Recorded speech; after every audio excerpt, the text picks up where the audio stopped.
la pensée énergie la boo xam ni dafa puissante à tel point que le fait que nga xalaat ko gëm ko mën na ko provoquer ñenn ñi loolu la ñuy xalaat.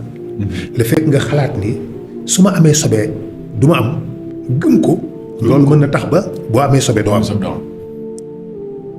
mais tubaab bi ko gëmul du ko def benn affaire parce que gëmul loolu ki nga xam ne gëmul ay sobee da koy tere am du ko tere am parce que bloqué wu ko parce que gëmu ko donc ça aussi c'est des vibrations yoo xamante ni si am na xalaat xelu nit dafa incroyable.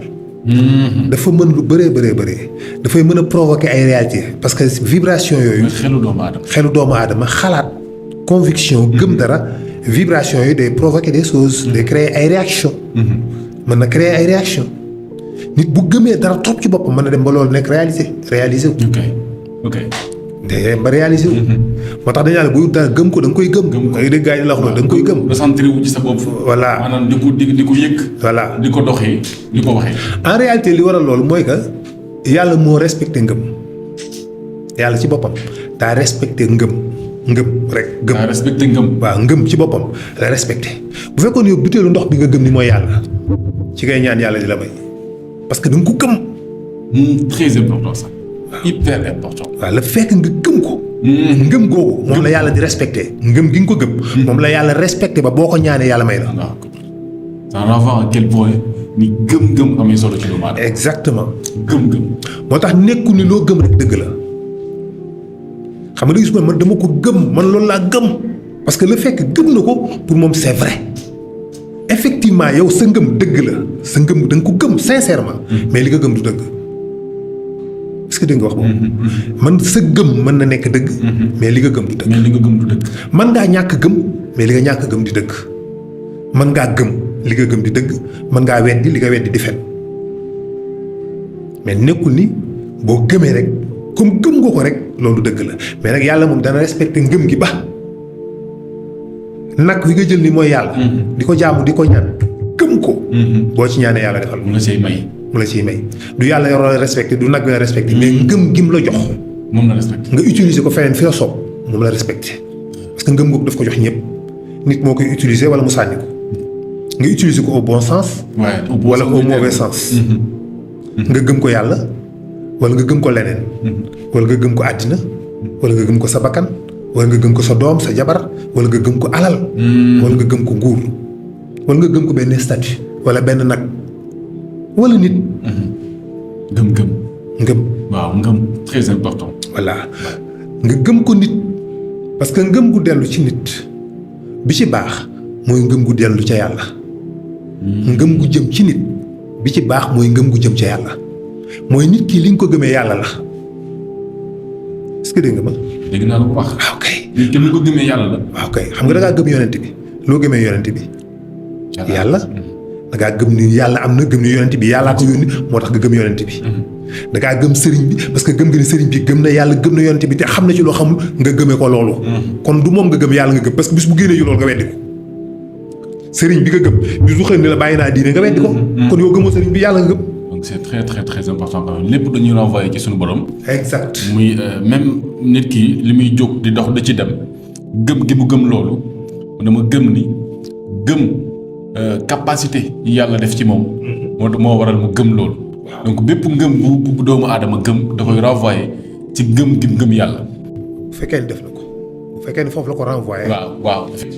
dama ne bu fekkee ni gëm gi nga gëm sëriñ bi yàlla maa tax nga gëm ko yàlla nga ko gëmee ndax da ngaa gëm yàlla gëm yonent bi gëm alxuraan fekk sëriñ bi moom it di ko woole ci gëm yàlla bi nga gëm ak yonent ak alxuraan nga bëggee ko loolu jàpp ko yëg ne xam na ci loo xamul mu la ciy xamal nga gëm sëriñ bi ndax loolu yow ndax bis li ngay xamee ni gëmoo sëriñ bi yàlla nga gëm bis bu sëriñ xëy ni man génn naa ci diine ji nekkatuma ci dem nekk ci leneen yow da nga koy bàyyi yow continuer ca diine ja ça veut dire que du moom nga gëm kon yàlla nga gëm moo tax moo ne la ngëm gu likkee la ci benn buum dafay mel ni kurus goo nas ci benn nas-nas cosaan li dafay dellu ci yàlla rek waaye gëm gi nga xam ne yow gëmoo ni yàlla la da ngaa gëm ni nag wi ci boppam wala nit ki ci boppam moo am pouvoiru boppam moom mooy def li ko neex kooku boobaa yi gëmoo yàlla kooku nga gëm loolu di nga ko def nit di nga ko def nag di nga ko def picc di nga ko def statue di nga ko def leneen ak leneen moo tax bu nit ko xamul bu la gisee nga gëm sëriñ mën na jàpp da ngay bokkaale.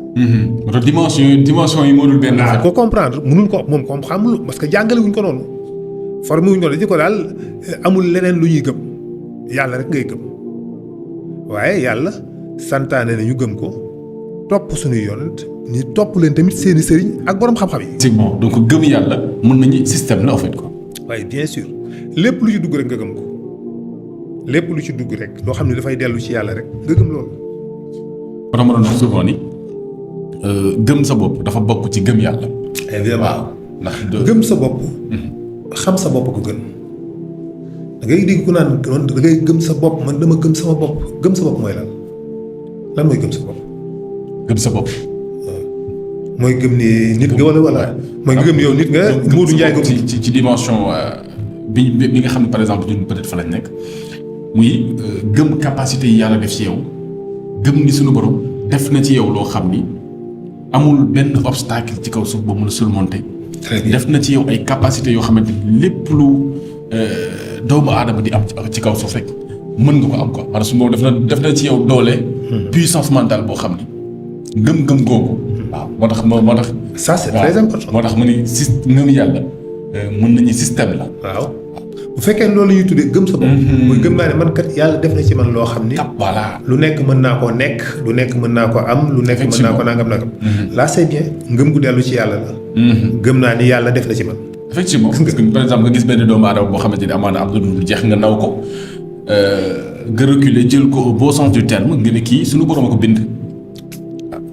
yàlla ko bind. bien évidemment waaw yàlla su ma la si suñu borom def na ci man ay capacité yoo xam ne sax def ko ci moom. bien sûr pourquoi pas man ko fekk.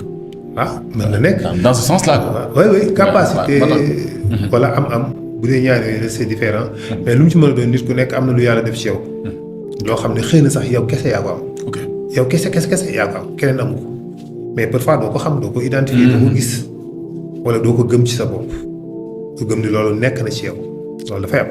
doo ko gëm sa bopp mooy am confiance ci yàlla. waaye xam sa bopp nag moo gën. xam sa bopp. xam sa bopp xam sa bopp nga xam ni jaam nga bu yàlla bind. waaye am nga buur boo xam ne lépp mën na ko. jaam nga bu yàlla bind. waaye am nga buur boo xam ne lépp mën na ko loolu mooy xam sa bopp. xam ne yow jaam nga. bu yàlla bind ba tax nga am fooy yem am fooy limité am lu bàyyeeg yàlla li mu moom. waaye nag nga xam ne yàlla moom lu ne mën na ko. te ji amul mën ngaa nekk président monde bi. nga gëm ni mën nga ko nekk parce que yàlla am na ko. lu ñu la mënta nekk neen xam ko yàlla mënu bu fekkee ne yàlla mënu ko moom solo sa ba xam ne loolu mënoo ko am. waaye bu fekkee ne yàlla mën na ko yàlla mën na laa def président Amérique. rek mën nga ko nekk.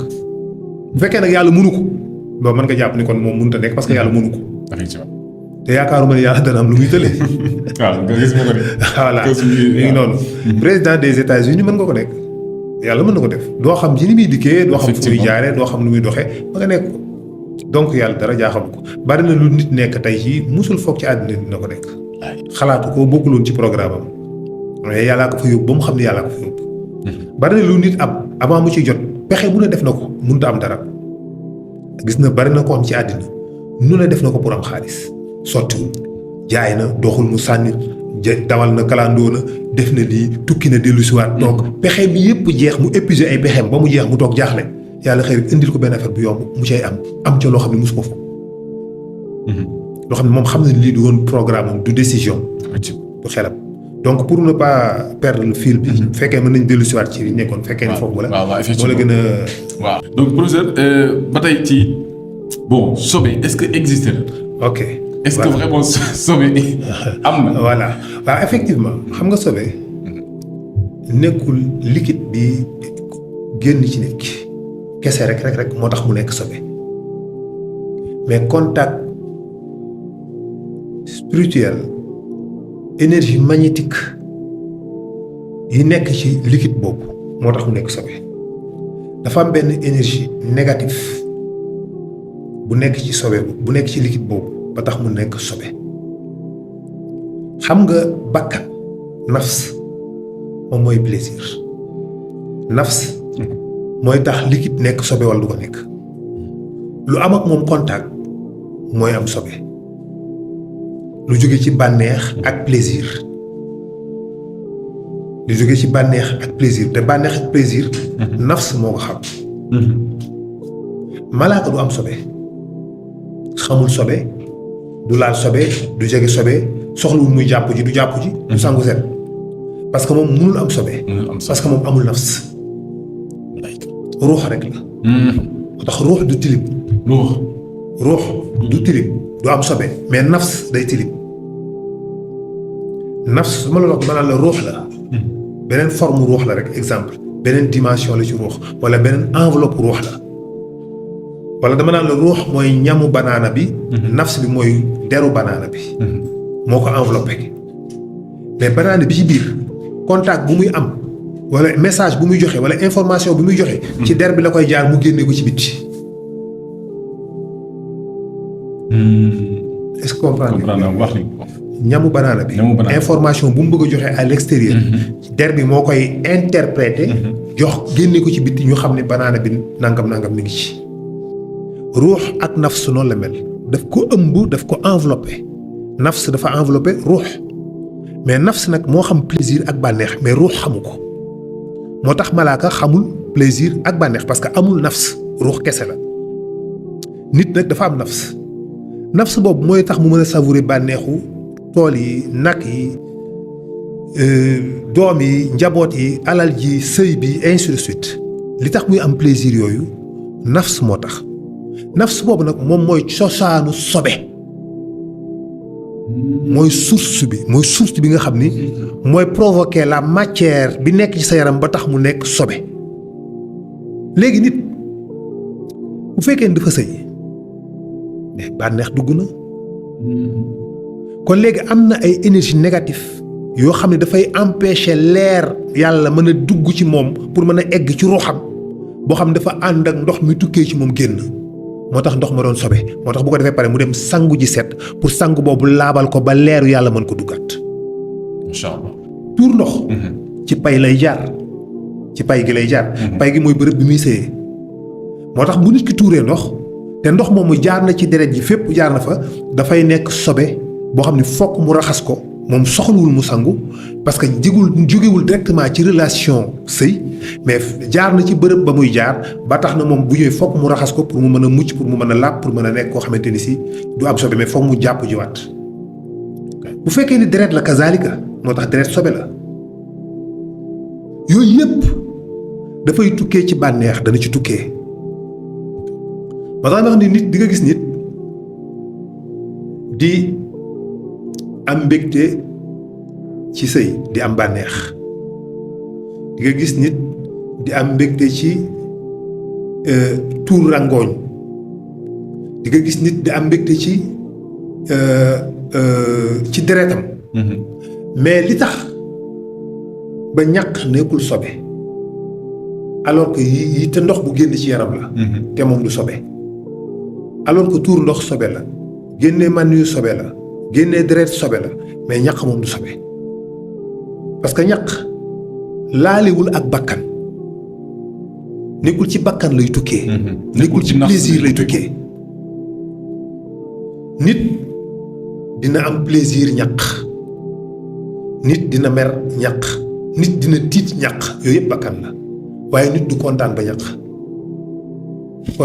doo gis dëgg la de ah kon kontaan ba ñaq moom doo gis. non mën ngaa tiit ñaq dëgg la de mën ngaa mer ñaq wallaay mais doo kontaan ñaq donc nit dana sëy kon donc ba ñaq moo tax ñaq bi am na contact ak loolu moo tax day sangu donc sobe source bi tax mu nekk ko mooy nafs mooy plaisir mooy bànneex moo tax bànneex boobu nag lu amul ak moom lien mën naa bañ a doon sobe ok d'accord te par contre ñaq dafay génnee toxicité yi nekk sa yaram ñaq maanaam ñaq dafa mel luy génnee sobe maanaam da koy raxas da lay raxas toxicité du sobe quoi mais ay acide la acide yoo xamante ni si transpirer bi ngay transpirer mooy tax mu da koy dindi boo gisee mbaam xuux dangereux parce que mbaam xuux du ñaq moo tax yàpp mbaam xuux da am danger parce que mbaam xuux du ñaq du transpirer te le fait que du ñaq nag donc du dégager du dindi toxicité yooyu nga xam mi ngi ci yaram bi moo tax chair bi day bari toxine te day lekk ay yu doy waar effectivement voilà c'est très important bu ñu jógee fii dem ca yawmal xiyaamatu akbar.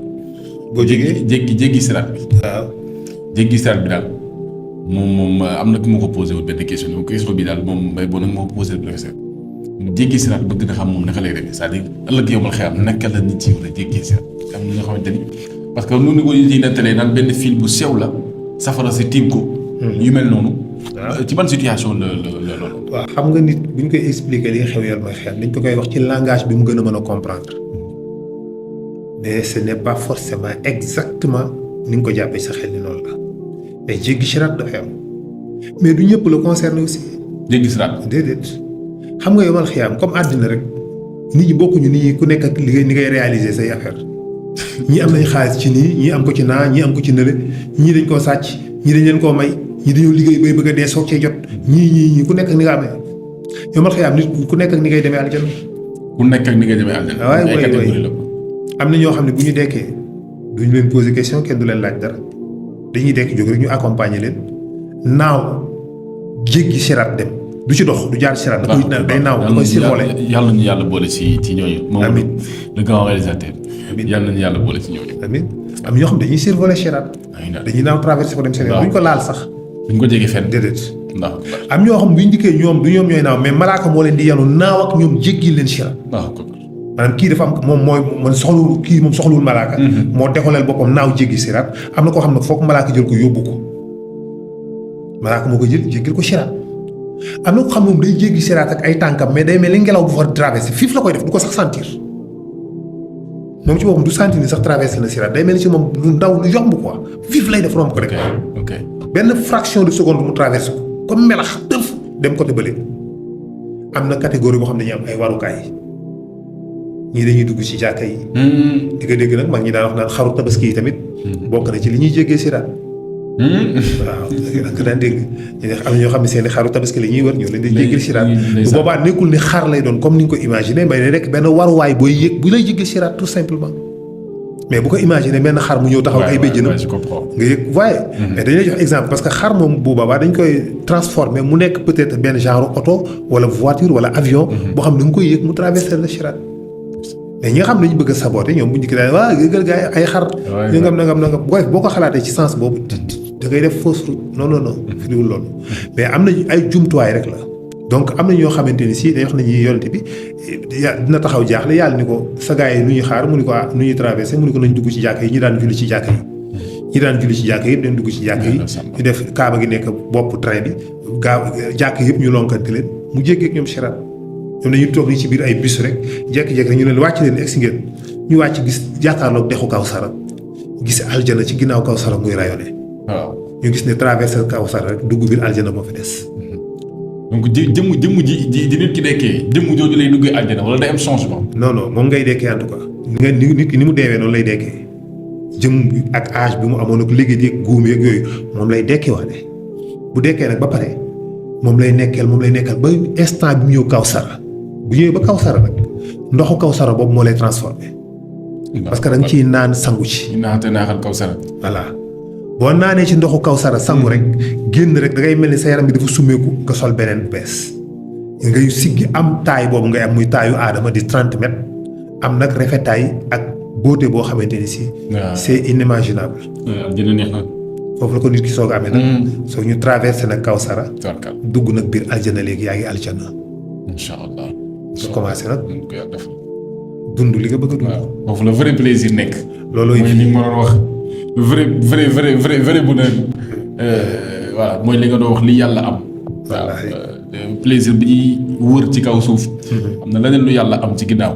non voilà loo xam ne moo dàq fuuf li ñu dund nii li ñu dund nii li dadul sax plaisir xamuñu sax luy plaisir.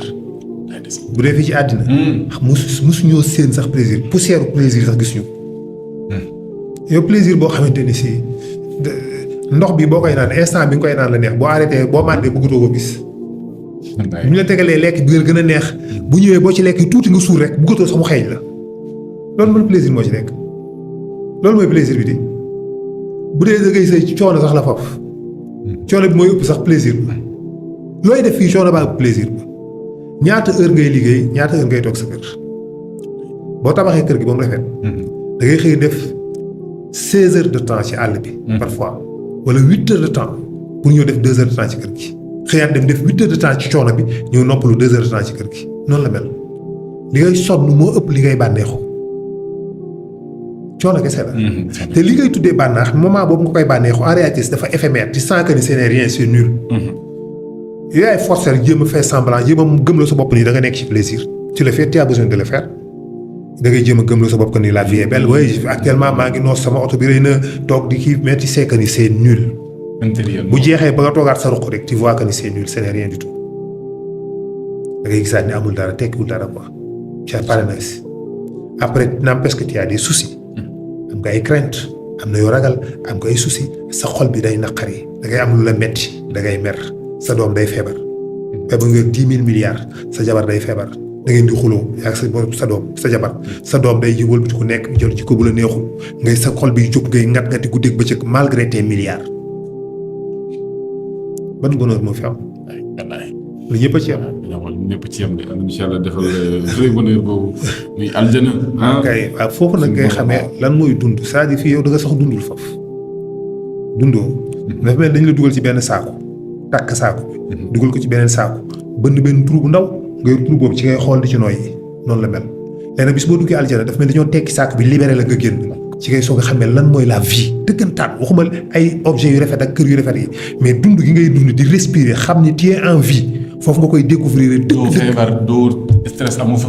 avant ngay egg ci loolu yow ci sa jëmmi bopp ji da nga yëg ni li ngay yëg ci sa bopp ni ngay dundee moo garaaw dund ci sa bopp waxuma dund li nga am wala li ngay gis yëg gi nga yëg sa jëmm ji nii dafa nekk en vie est-ce que comprendre nga li ma wax.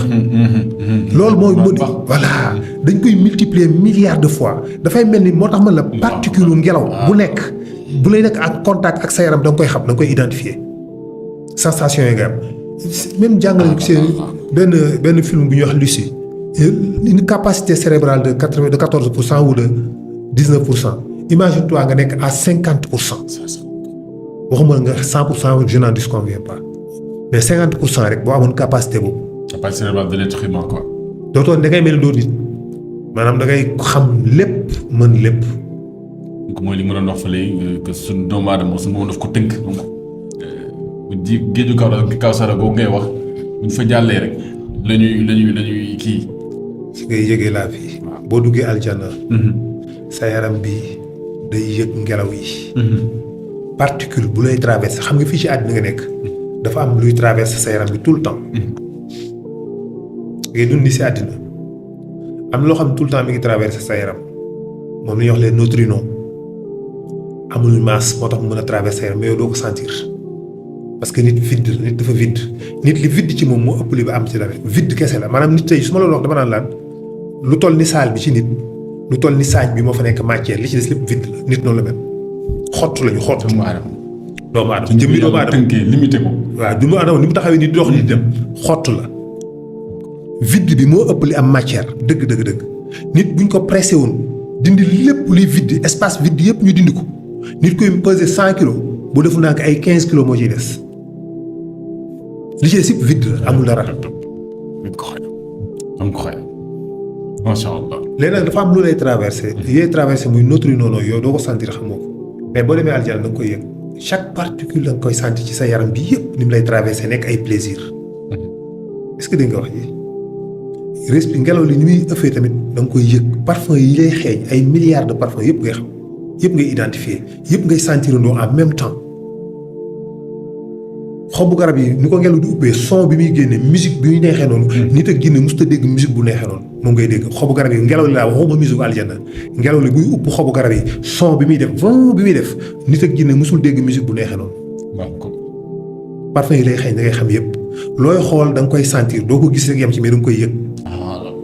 xam nga xool gis ak xool yëg bokkul. benn yow fii ci àddina looy xool ko rek nga am booy xool benn garab bu rafet da ngay xool mais garab gi moo nice mais amoo contact ak garab gi bu dee aljana booy xool garab gi da ngay yëg garab gi di ko sentir ci sa xol plaisir yi ci nekk day ñëw ci sa xol nga koy yëg da ngay bëgg taxaw fii dootoo fi jógee da ngay préférer toog fii rek di xool garab gi rek doy na la pour yow aljana waxatuma nag nga dem nag di dagg ci fruit bi di ko lekk ça c'est autre chose. waaw sentir bonheur ba vrai bonheur ba ca nekk. vrai bonheur vrai. incha allah fa ngay gisee beauté lu rafet ci bët yoo xamante ni si ça dépasse l'imagination. Des choses extraordinaires, époustouflantes, incroyables. loolu nit mënu ko imaginer ci beauté ci lépp ci asamaan bi nga fay gis ci végétation bi ci temps bi ni muy mel ci climat bi ni muy mel ci atmosphère bi couleur yi mu lay jox ak changement yi am c'est incroyable. incroyable macha allah taala. xam nga da ngay foog ni nit ki mën na foog ni man daal damay bëgg su ma nekkee àjjana te am samay doom comme ni ma ko amee fii. peut-être nit mën na foog loolu. mais bëgg-bëgg boobu bëgg-bëgg bu terre à terre la ay doom nii coono bëgg-bëgg doom coono bi ëpp njëriñ plaisir bi nga ci am nii xool ko nii sama doom la c'est bis bu nekk nga mer ndax moom bis bu nekk sa xol bi tàng ndax moom. bis bu nekk nga tiit ndax sa doom. coono bi moo ëpp. et puis amour boobu bu éphémère boo demee foofu doo ko soxla. t'as plus besoin. ok t'as plus besoin ça. waaw foofu da ngay égoïste. boo nekkee aljana sa bopp rek ngay gis da ngay égoïste. sa plaisir rek parce que da ngay sentir la di yëg bonheur boo xam ne mosoo ko sentir. doo soxla leneen. te mënoo koo jeexal te mënoo koo visiter. Allahu akbar. bonheur boobu mënoo koo dund ba mu jeex. boo fa defee 10 000 milliards at. doo visiter fépp. ok est-ce que dégg nga li ma wax. am na ñu naan nag àjjana boo fa demee maanaam loo xalaat rek mu nekk million loo xalaat gis ko quoi. waaw soit nga bëgg dara nga toog ni bon nañ añ waaye añ jot na sa xel am yu mu défilé tey bëgg naa nag bu ñu làkk ak nangam. donc dafay jékki-jékki mu mel ni mur bi nii fii day tijjee ko rek benn table génn glissé daw ñëw ba extra lu taxaw. nga gis ñu servir lépp. loolu day. yi nga imaginer yëpp ak yeneen yoo imaginer wu loolu. bu ngeen lekkee lekk ba bëggatoo da nga naan alhamdulilah rabbil alamin table bi dellu glissé waat ni fes disparaître. moo tax amul déchet amul ay douche ay toilettes amu fa parce que foofu doo dem douche li ngay làq fi nit di génnee ñam bu rees. boo demee aljana dootoo ko am.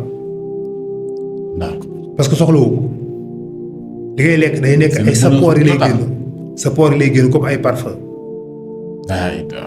Adama bi muy soog a ñëw àdduna amu ko woon Adama bi muy soog a wàcc àddina ci Inde amul woon fi ñuy génnee ñam bu rees bi mu ñëwee lekk ñamu àdduna biir bi daf ñu xocc sorol ko moom comprendre lan la. Jibril la wax ne ko man Jibril man daal lii ma lekk bi ma ko lekk ba léegi dafa nekk sama biir bi di ma sonal Jibril ni soo ko comprendre Jibril dem ne yàlla Adama amul fu muy génnee ñam bu rees yàlla bënnal ko mu soog a génnee ñam bu rees. boo dee la aljana da koy ñàkkaat mu soxla. Adama lu mu doon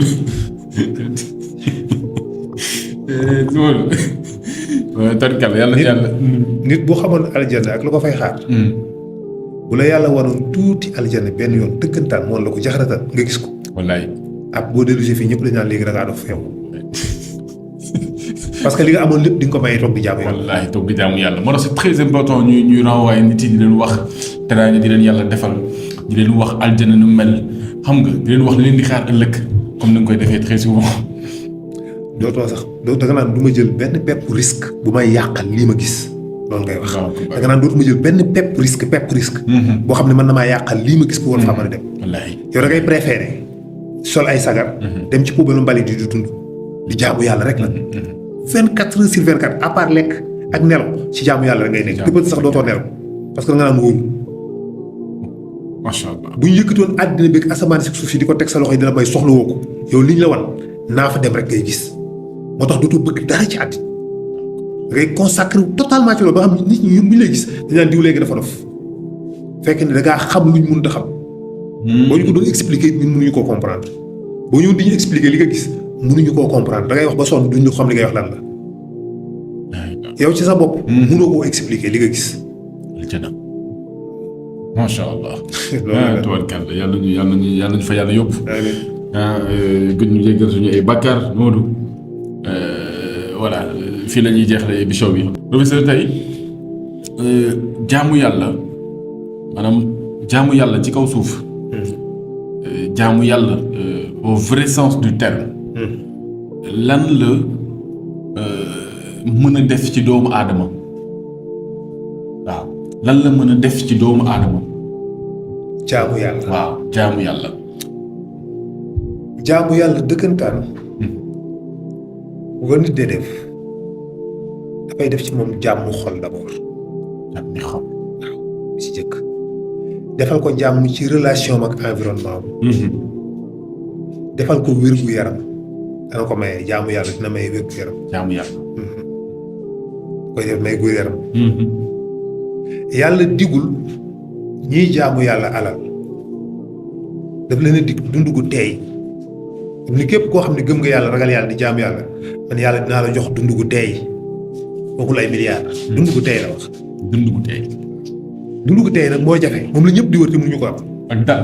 waaw chaque kii nag. ma ngoog sakki na bopp bu ko gisee may dem tabax château bu rëy ut fukki oto jël benn hectare def ko muy sama kër parce que damaa bëgg am paix damaa bëgg a sentir calme sakki na paix intérieur te du tax ma am lu jafe gi noonu. te du tax ma am nit dina am ay milliards te pays intérieur boobu mënu ko. non non mënoo ko am parce que loolu mënu ko bayee lu yéeme la.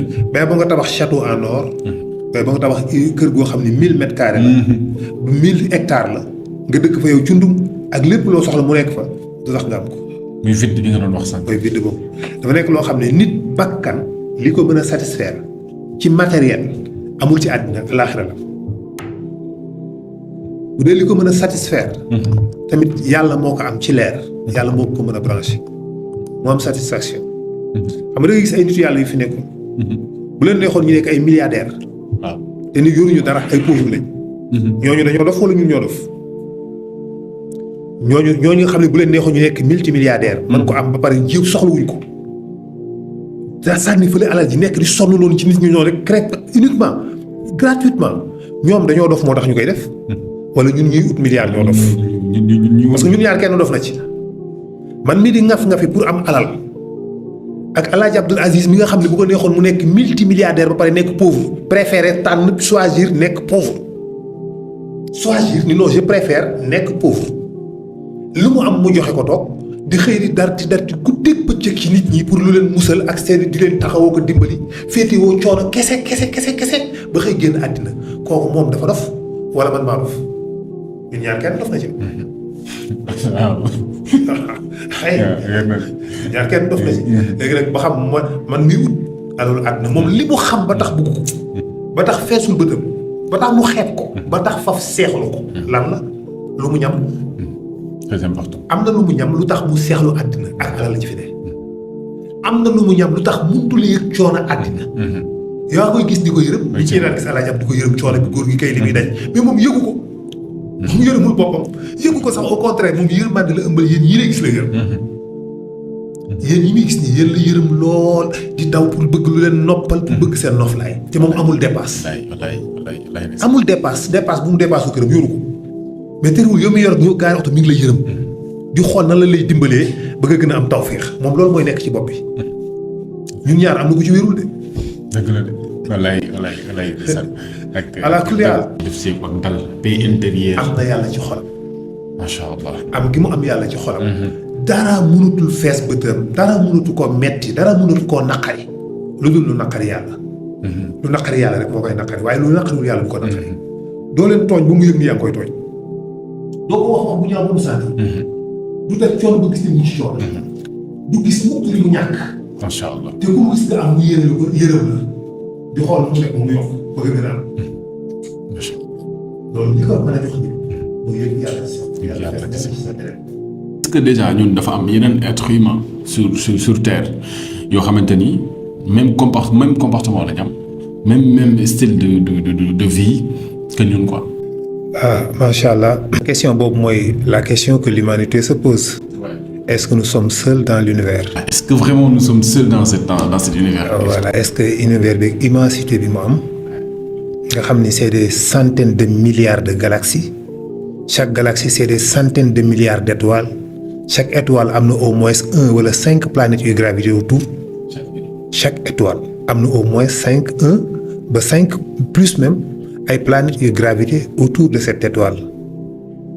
Imagine-toi. Je dis plus de 200 milliards de galaxies. De galaxies. Chaque galaxie bu ci nekk c'est des centaines de milliards d'étoiles. Donc da ngay multiplier par centaines de milliards des centaines de milliards. Ensuite chaque étoile am na au moins 2 planètes 3 planètes 1 5 8. Chaque étoile am na benn suuf bu koy tawaaf. Maanaam chaque étoile y a des milliers de planètes là-dessus. am na benn planète wala 5 planètes wala 8 wala 9. chaque étoile am na benn ba 9 planètes wala voire même lu ëpp parce que Jupiter am na 54 lunes ay lunes donc tu peux dire que c'est des planètes parce que am nañ presque taille planète. Donc c'est des milliers de milliards de planètes dans l'univers. Est-ce que yëpp dafa vide y a rien y a personne ñun kese cundum ñoo fi nekk ci benn planète bu ndaw bu ñàkk solo bu tudd planète Terre bu ndaw bu infime bu insignifiant. donc planète bi ñu nekk de professeur mooy planète bi gën a ndaw. nekkul bi gën a ndaw mais planète yi gën a ndaw ci la bokk. bi gën a ndaw ci la bokk. waaw nekk ci confin wu univers bi nekk ci biir benn galaxie.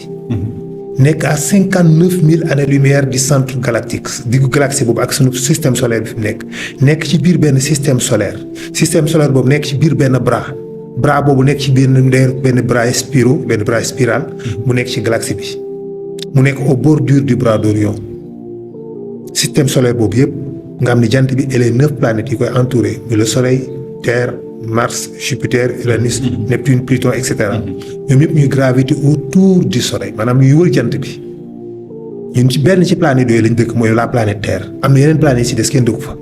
kenn dëkkul ci yeneen planètes yi des. yeneen planètes yi nekk ci suñu système solaire. kenn dëkku fa. léegi nag boo demee ci yeneen biddéew yi ngay gis ci asamaan si milliards de biddéew yi ngay gis ci asamaan si benn bu ci nekk am na peut-être benn suuf bu koy wër wala juróom wala fukk léegi yooyu yëpp amul kenn ku ci dëkk.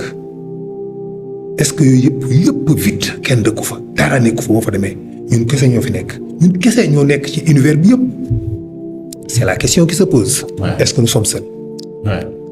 Évidemment nous ne sommes pas seuls mais amaguñu des preuves matérielles sur l'existence ci yeneen civilisation yoo xam ne ñu ngi dund sur des exoplanètes amuñu des preuves physiques visuelles.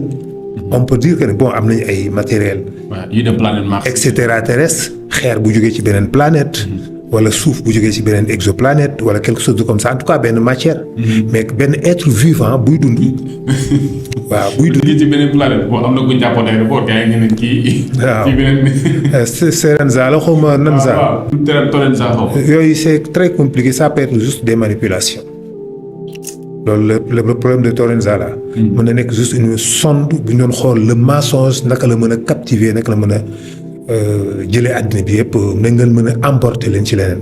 moo tax il se passe tellement des choses yoo xam ne finalement da ngay dem ba da ngay douter. mais ce qui est sûr et certain fu lañ mën a basé ci ñaari solution rek lañ mën a basé mooy ñu am des preuves scientifiques yu ñu jàngal ni am na yeneen bindeef yuy dund wala ñu am des preuves philosophiques. ou soit ñu am tamit aussi des preuves yoo xamante ni dañ koy def ci ay calcul ay logique ay probabilité. Voilà c'est pas scientifique mais c'est juste des probabilités on peut dire que c'est scientifique mais quand même parce que nga daan ne rek bon sur 100 milliards sunu galaxie am na plus de 200 milliards d'étoiles étoile bu nekk ñu à peu près am na ñu jël environ am na ñetti planètes kese donc da ngay am 200 milliards fois 3 donc planètes yu yëpp amul benn buy dund lu ñu rek non ça.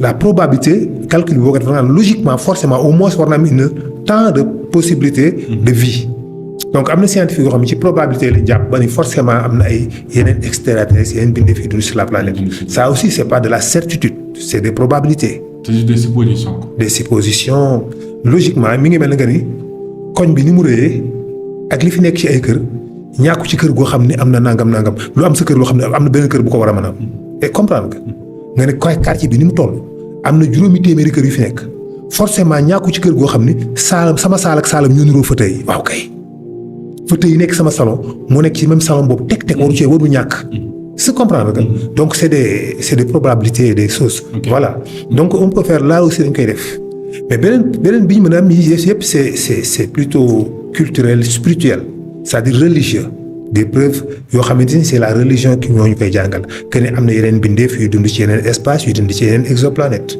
ça aussi bu dee nag ñu dañ jël sur le Coran bi ñu xam bi ñu gëm basé wu ci dañ naan effectivement am na ay extraterrestres forcément il y a des extraterrestres parce que les voyages de Zulqarnayn le prouvent loolu dinaa si mës a ñëw incha allah dinañ si mës a def benn conférence parce que mënu ma ko def ci émission xajul si émission.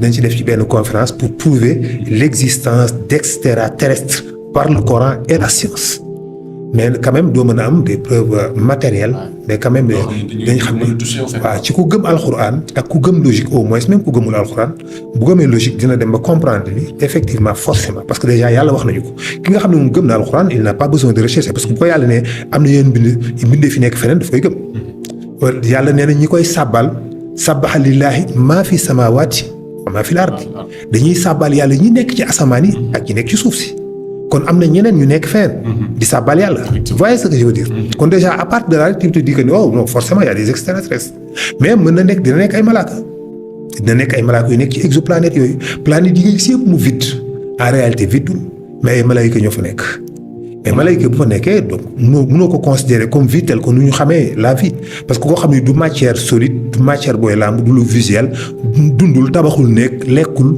bàyyul tool soxlawul ndox xàmmewul 1000 degré mooy 1000 degré. du lu physique quoi. du lu physique donc kon boobu existence boobu ci ñun suñu logique existence boobu mënuñu ko comprendre amul sens existence su malaaka. suñu logique ñun. la façon de nu ñuy voir une existence une vie. donc ak malaaka bi c'est comme ngelaw bu fi jaar rek dem yoonam. naanul lekkul bàyyul tool tabaxul nekk soxlawul kër gu set ainsi de suite donc il n'existe pratiquement pas mais c'est juste un esprit. donc bu yàlla ne malaaka yi ña nga fa donc loolu ñun taxuñu jóg li ñuy wër mooy des êtres vivants yoo xam ne dañ leen bind de matière solide ñuy dunde ñam est-ce que dañuy niroo physiquement je ne pense pas est-ce que dañuy niroo culturellement à coup sûr duñu niroo peut-être ñoom génétiquement c'est-à-dire ñun même produit chimiquement ni ñu composé woo ak ñoom ni ñuy composé woo mën na wute parce que boo demee ci sortu Kahf yi di nga gis bi yàlla di wax ci Zulxarnayni bi mu demee ci deuxième étape bi ci voyage bi. summa atba'a sababan hatta iza balagha matli'a shamsi. wajada ta'alahu fi haynin lam yakun lahu minhu excuse-moi bi mu demee ba ci exoplanète bi. summa atba'a sababan hatta iza balagha matli'a shamsi. wajada tatlu'u ala qawmin lam naj'al lahum min duniha sitran. nee na bi mu demee ba fi jant bi di fenkee. mu fekk fa ay mbindeef yoo xam ne ñoom amuñu sitra amuñu kiiraay amuñu protection sur le soleil ci seen jant ñoom. waaye mu ne kazaalika naka noonu laa tërale man yàlla man ndax maa xam ñooñu la doon seen mbir est-ce que vous voyez ce que je veux dire c'est tellement important cette façon de. kazaalika wax ahadnaa bimaa ladayhi xubran maa xam ñoom la doon seen mbir ça veut dire que ñooñu amoon nañ benn capacité. peut-être matériel wala physique bu leen permettre ñu mën a dund ci exoplanète boo xam ni amul ay couche protectrice couche yi nga xam ni moo ñuy protéger ci jant bi bon su ma ko bëggee expliquer day gudd day jël temps. par exemple ñun planétaire bi ñu nekk dafa am ay couches yoo xam ne moo tax jant bi lakkuñu jant bi ngay gis nii. dafa am lu ñu protéger quoi. dafa am lu ñu protéger loo xam ne daf ñu tiim. dafa invisible ci si bët mais mi ngi fi moo tiim asamaan si mooy asamaan si moo ñu tiim nii moo dox suñu diggante ak jant bi mais yow gisoo ko. benn bi mooy la ceinture de Van Allen yeneen bi mooy les 7 couches ionosphère thermosphère mésosphère stratosphère couche d'ozone ainsi de suite. les 7 couches yooyu nga xamante ni si ñoo superposé wu ñoom ñoo ñuy protéger sur les vents solaires les vents solaires mooy particules chargées yi nga xam ne moom la jant bi di sànni. kon donc ñun dañoo am kiiraay ñun dañoo am sitra boo xam ne moo ñuy protéger ci jant bi. mu ne nag Zulxarnayni fi mu dem ñoom amuñu sitra ça veut dire que ñooñu amuñu ceinture de Van Allen planète bi ñu dëkk ñoom amul ay couches yi nga xam ne moo leen di protéger. cette couche yooyu nga xam ne moo leen di aar mooy tax jant bi du leen lakk. mu ne ñooñu amu ko mu ne waaye kazaalika na ko noonu laa tërale man yàlla man ndax maa xam ñooñu la doon seen mbir ça veut dire que ñooñu kon am nañu capacité physique bu leen permettre ñu mën a dund avec les vents solaires waaye ilaa am nañu benn capacité matérielle benn moyen en tout cas bu leen permettre ñu mën a dund foofu xam nga kon da ngay comprendre ni c'est des êtres vivants yuy dund di dox di wax di dem di ñëw. donc lu yaatu nag wax nañ ko ci foofu ci histoire Zulxarnayni yoo xam ne di nga comprendre que ni ci li ci alxuraan ak xadis yi. di nga xam ne am na ay vie extraterrestre donc ce que nous pensons li ñu yaakaar li ñu gëm. mooy peut-être que forcément am na yeneen mbindeef yuy dund ci biir univers bi yu bokkut ak donc de manière globale d'après la ñu tëkk quoi. maintenant sànq yaa ngi wax ci le soleil protection bi ñu am envers le soleil et cetera donc ñun lu ndaw la ñuy sentir par rapport ak soleil bi. bu jant bi doon 198 yi ñëwul. 98 yi ñëwul. % yi ñëwul incroyable. ñun 2% la ñuy jot moo ñuy jox moo tax ñu am température bu équilibré bi ñu am ba pare yàqul suñu ADN bi parce que yàlla daf koy segg filtré waat ko seggaat ko lumière bi soog a ñëw la lumière visible moom mooy egsi mooy les ondes électromagnétiques yi nga xam ne ñuy tuddee la lumière visible moo créé les couleurs yi ngay gis mais couleurs yi du nekkul ci objet yi la nekk mais ci lumière yu jant bi la nekk couleur amul ay illusion optique la li ngay tuddee verte jaune rouge c'est pas verte. benn couleur existé wul. benn couleur existé wul couleur yëpp ay illusion optique la en fonction de jant bi la bu jant bi fayee bu nekkee dans l'obscurité dootoo gis benn couleur. bu jant bi changé woon couleur verte jant bi léegi nekk tàkkatul bu weex mais bu tàkk bu verte léegi li xonqoon dootul xonq li bële woon dootul bële beneen couleur la lay jox.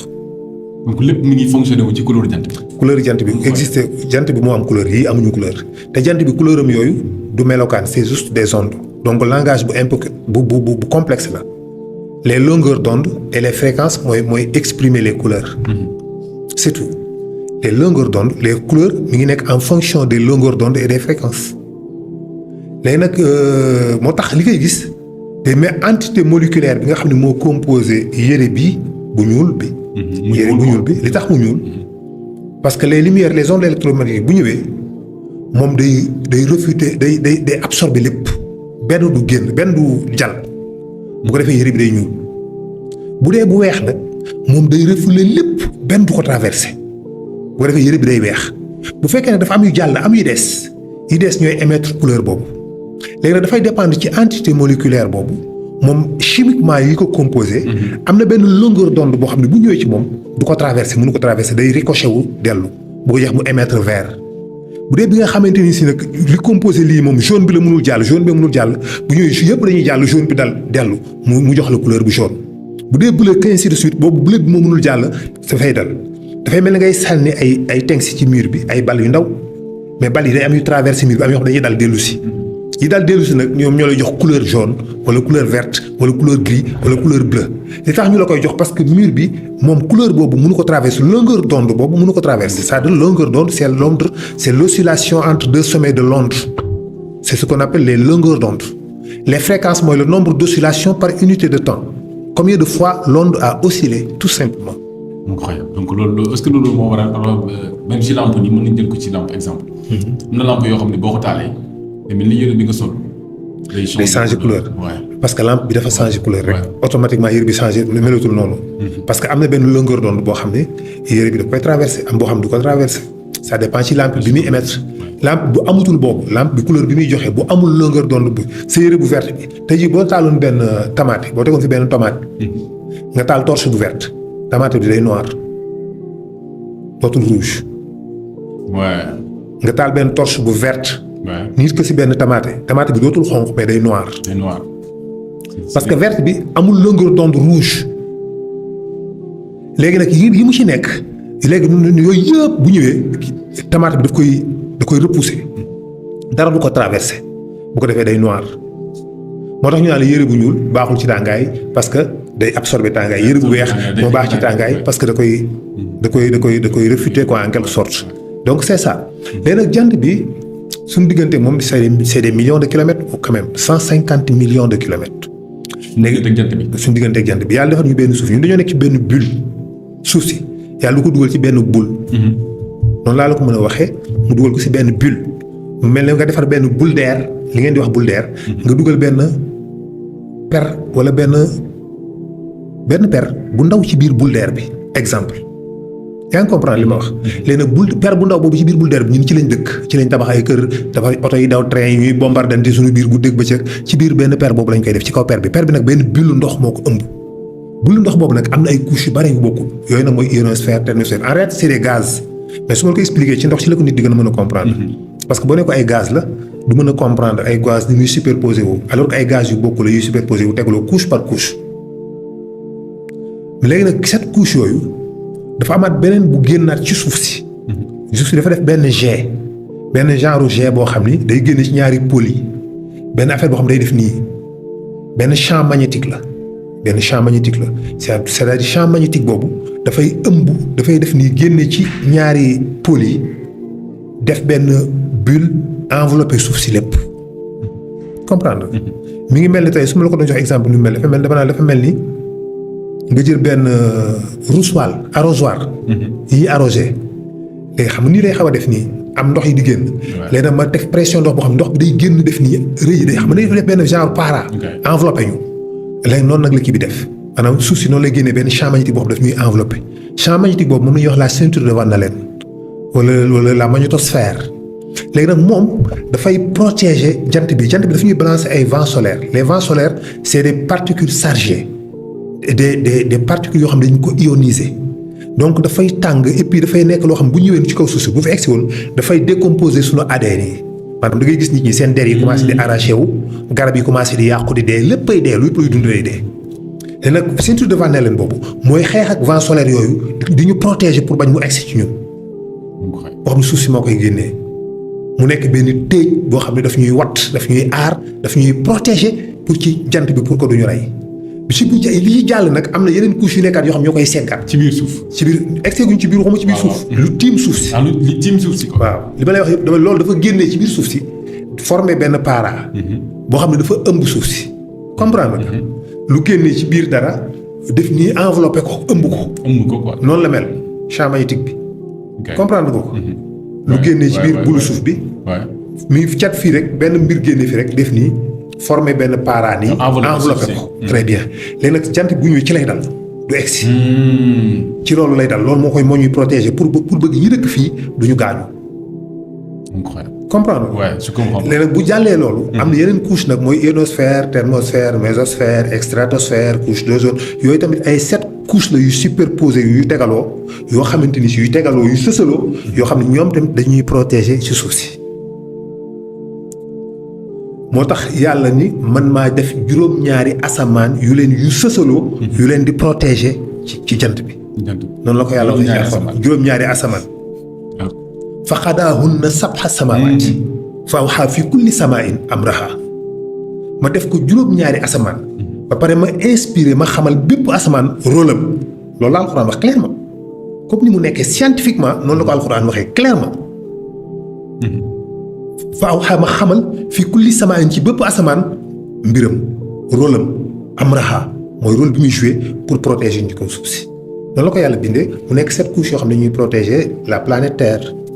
léegi nag ñun nag ñu dëkk ci kaw suuf boobu ci la ñuy nekk di xuloo di bombardante di rayante guddeeg bëccëg defee ne ay nit lañu. alors que il se passe tellement de choses effort yu mag yoo xam ne yàlla mi ngi koy def pour ñu mën a dund am température bu beex am. ñu mën di nokki de l'oxygène pur génn ngelaw lu neex di la upp ñax mi sax odeur yi di la xeeñ ndox yi di couler rivière yi géej gi def ay vagues. ba dëgg ba pare ñu dëkk ci di ko tooñ yu metti. ngay dox guddeeg bëccëg doo ci sa xalaat doo bàyyi xel yàlla boobu. ci yeneen ngay xalaat. wallaahi te doo ko ci sant doo ko ci gërëm. wallaahi. lu néew ñooy taxaw xool géej gi ba tax ñu yàlla jërëjëf bi ñu joxe géej. wala ngelaw li romb la nga sant yàlla. wala xëy rek dund. wala nga xëy yow gis ñax mi xeeñ la garab gi gàncax nga sant yàlla. déedéet da nga koy fàtte da ngay réclamer rek li nga ñàkk li nga amul rek ngay kaas yaa ngi ñaxtu rek. wallaahi. xaw ma lii aw ma lees sama lii sottiwul ñun ñëpp loolu lañ dëkkee ak di reyantee ko bombardantee ka tegantey bomb di ñaxtu rek. yàlla moom day def effort yu bare pour ñun ñu mën a dund ba ñun dañuy ñaxtu rek on s'en fout ñun dañuy ko ne di critiquer rek di jàmbat. donc yàlla loolu la bindee planète Terre pour ñu mën a respirer nga mën a dox ci kaw suuf si te doo décoller. te sa yaram du yàqu. parce que ni mu bindee suuf si taay bi mu ko jox ni mu toll. bu yokkuwoon tuuti ñëpp dee. bu wàññeekuwoon tuuti ñëpp dee ni yàlla bindee suuf si taay bi mu ko jox. taay bi mu jox suuf si. taay bi mu jox suuf si bu ko yàlla yokkoon tuuti rek ñëppay dee léppay dee bu ko yàlla wàññiwoon tuuti léppay dee. yéen diggante bi mu def ak jant bi bu ko approché woon tuuti ñëpp dee bu ko arrière woon tuuti ñëpp dee. il faudra que mu nekk fii net position bi net am taille bi net am vitesse de rotation bi mu am net lenn lu ci faussé rek lépp a yàqu. ay calcul exact la yoo xam ni nii la war a toll bu moyen wala mu plus 0,nangam% rek lépp yàqu. vitesse de rotation bi di suuf si tourner sur elle-même mooy provoquer les pressions atmosphériques c'est-à-dire les pressions atmosphériques yi mooy pression yi nga xamante ni si mooy tegu ci suñuy épaule suñu kaw yaram moo ñuy tànc moo tax ñuy mën a dox ci kaw suuf si te doo décoller doo jóg xam nga da ngay gis ñu la ñu nekk ci kaw weer bi bu ñuy dox ci kaw da gis dañuy dox mel ni kuy tëb dañuy dox di jóg. waaw mel ni ko maanaam boo doxee boo yëkkatee sa benn tànk beneen bi day jóg ci air bi da ngay teguwaat di jógaat di teguwaat parce que amul atmosphère amul pression atmosphérique amul attraction gravitationnelle wala boog la courbure de l'espace bu fekkee ni vraiment mooy créer l'attraction gravitationnelle ou c'est la courbure de l'espace le fait qu'on est là ñu toog ci kaw suuf si samp ci kaw suuf si boo sànnee comme ni ko Newton waxee woon pomme bi dagg wadd pourquoi pomme bi wadd jugul ci kaw c'est la pression atmosphérique wala la courbure de l'espace. Einstein daf ni c'est la courbure de l'espace, la déformation de l'espace. Donc les masses objets yi nga xam dañu massifs comme le soleil et la terre dañuy créer benn courbure dans l'espace qui fait que dañuy chuter lépp day chuter. Là aussi peut-être c'est un peu compliqué de l'expliquer automatiquement fini mais loolu la en tout cas attraction boobu nga xam ne ñun 1G la 1G moo tolloog 1 kilo. bu ma ko doon peser en kilogramme dama naan la 1 kilo chaque centimètre carré ci sa yaram am na benn pression 1 kilo bu ñu ci teg di ko bës 1 kilogramme chaque centimètre carré laa wax ci sa yaram bi yëpp am na benn pression de 1 kilogramme bu ñu ci teg di ko pressé boo demoon tey jii sur Vénus foofu am na 95 G c'est-à-dire 95 kilos moom mooy tegu ci sa chaque centimètre carré ci sa yaram di teg benn pression boo fa nekkoon da lay tànc. boo nekkoon Vénus planète bi ñuy wax Vénus daf lay tànc ba nga toll ni boîte almet noonu ngay mujj tuutee yow comme almet ni mu tuutee daf lay tànc di la pressé pression boobu daf lay bës nit ki ba mu nalu ba jeex ba tuuti ba toll ni almet ay milliers de tonnes mooy doon sa kaw boo doon chaque centimètre carré 95 kilos parce que 95 G la ñun foofu la ñuy dund te loolu moo ñuy permettre l'azote bi nga xam ne dafa nekk à l'état liquide dans le sang du passer à l'état gazeuse. parce que sunu deret yàlla daf ci def benn azote boobu dafa nekk à l'état liquide léegi nag azote bi dafay am tendance bëgg a dellu à l'état gazeuse mais pression de 1G boobu moo ko téye ba tax mënul passer à l'état gazeuse rester à l'état liquide bu fekkoon pression boobu dafa disparaître complètement kon dafay passer à l'état gazeuse bu ko defee ne dafay commencer gonfler sa yaram bi ci boppam yow da ngay gonfler nii ba toj sa chair bi day gonfler sa deret yi day xëpp. day moucher incroyable azote bi passé à l'état gazeuse nit ki di gonfler ba nu pëf noonu lay demee yàlla kay na benn création de 1G boobu tax mu resté à l'état liquide moo tax yow da koy sa yaram day jéem a gonfler am lu koy bësaat moo tax nga mën a dox nit dem rester ci kaw suuf si équilibré sans nga daanu. incroyable kon day wane à quel point ni yàlla terale doomu aadama. voilà ça du ñu mës a xam jamais de la vie li yàlla def yëpp pour l'être humain da nga naan c'est trop kon da nga naan c'est trop. da nga naan lii yëpp yàlla waru ko def yàlla dafa waroon bàyyi ñëpp dee mu jeex parce que amuñu benn njëriñ tekkiwuñu dara jarul dara defuñu benn effort pour lenn. wallaay. da nga naan yàlla warul def lii quoi c'est pas normal te ñun ni ñu fi nekkee da nga naan pourquoi mu ñu fi bàyyi mais comme loolu coûté wu ko dara c'est insignifiant ci moom mu jël waa àddina bépp ñëpp di ko def bàkkaar bu dégg ba ñëpp dee mu dugal ñëpp ay àjjana coûté wu ko virgule. kutewul yàlla benn effort ni benn coono ni benn naqaru xol du ci am benn métti xol bu yàlla amoon xol du ci am benn métti xol bu yàlla meloon comme nit kon explosé la dee bu yàgg kooku moom c'est sûr. lépp na ne da ngay gis ki nga xëy di tooñ suñu borom suba ba ngoon. suñu borom di continuer di ko teral